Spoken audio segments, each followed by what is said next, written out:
Hello everyone, welcome. তোমাদের সবাইকে স্বাগত জানাই বাংলা হেল্পলাইন ইউটিউব চ্যানেলে। গত 28 তারিখ আমাদের এসআইআরের ফাইনাল লিস্ট পাবলিশ হয়েছে। তো সেই লিস্টে প্রায় 5 লক্ষ মানুষের নাম ডিলিটেড হয়েছে এবং প্রায় 60 লক্ষ মানুষের নাম আন্ডার অ্যাডজুডিকশনের মধ্যে আছে।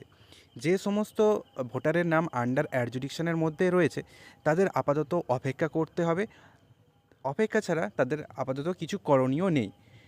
তারা যদি হিয়ারিংয়ের সময় সমস্ত ডকুমেন্টস ঠিকঠাক দিয়ে থাকে এবং যে সমস্ত জুডিশিয়াল অফিসাররা এই সমস্ত এদের তথ্যগুলো যাচাই করছে তারা যদি ঠিকঠাক পায়, তাদের নাম আশা করা যায় কিছুদিনের মধ্যেই সাপ্লিমেন্টারি লিস্ট বা সংযোজনী লিস্টে চলে আসবে।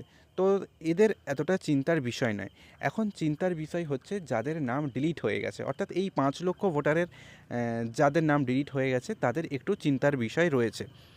তো এই যে 28 তারিখ থেকে 15 দিন, এই 15 দিনের মাধ্যমেই এদের নিয়ম হচ্ছে অ্যাপিলের মাধ্যমে এদের পুনরায় নাম তোলার জন্য অ্যাপিল করতে হয়।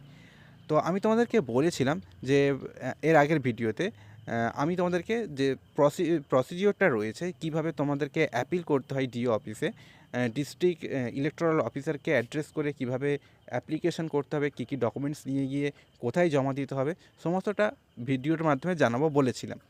তবে এখন এই মুহূর্তে কমিশন থেকে খবর পাওয়া যাচ্ছে তারা একটা স্ট্যান্ডার্ড প্রসিজিওর ফলো করতে চলেছে। যেহেতু হিউজ পরিমাণ 5 লক্ষ মানুষের নাম বাদ গেছে, তাই তারা একটা এসওপি বা স্ট্যান্ডার্ড প্রসিজিওর ফলো করবে যার মাধ্যমে সবাই অ্যাপিল করতে পারে। আর এটা হয়তো অনলাইনের মাধ্যমেও সাধারণ মানুষ, যে 5 লক্ষ মানুষের নাম বাদ গেছে, তারা অনলাইনের মাধ্যমেও অ্যাপিল করতে পারে। তোমরা যদি ভোটার হেল্পলাইন পোর্টালে আসো, সেখানেও কিন্তু অ্যাপিল করার একটা অপশান দেখতে পাবে। তোমরা আমার যেটা মনে হচ্ছে বা যেটা কমিশন থেকে আমি খবর পাচ্ছি, এই যে অ্যাপিলের যে অপশানটা সেটা ওপেন হয়ে গেলে তোমরা কিন্তু অনলাইনেই বাড়িতে বসে অ্যাপিল করতে পারো। তোমাদেরকে ডিও অফিসে যেতে হবে না। তোমাদের সমস্ত ডকুমেন্ট সাবমিটের মাধ্যমে তোমরা অ্যাপিল করতে পারো এবং সেখানে যদি সমস্ত সব ঠিকঠাক থাকে তাহলে তোমাদের নাম কিন্তু আবার ফাইনাল লিস্টে উঠে যাবে। তো এর যে অ্যাপিলের যে প্রসেস, সেই অ্যাপিলের প্রসেসটা এখনও পর্যন্ত আমার জানা নেই। সঠিক আপডেট এলে আমি তোমাদেরকে অবশ্যই জানাবো।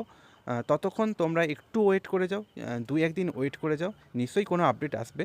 আর আপডেট আসলে তোমাদেরকে আমি ভিডিও করে আগে জানিয়ে দেবো। তো তোমরা কিছুদিন ওয়েট করে যাও।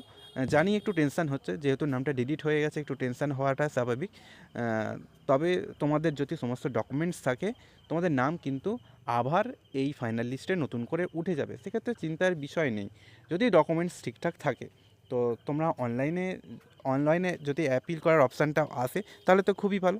আর যদি না আসে তাহলে আমি বলে দেবো যে কীভাবে তোমরা অফলাইনে গিয়ে ডি অফিসে অ্যাপিল করবে।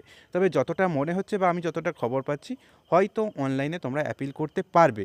তো সেই ধরনের আপডেট বা সেই প্রসেসটা আমি এখনও জানি না কিভাবে অ্যাপিল করবে অনলাইনে। তো সেই আপডেট এলে আমি তোমাদেরকে অবশ্যই জানাবো।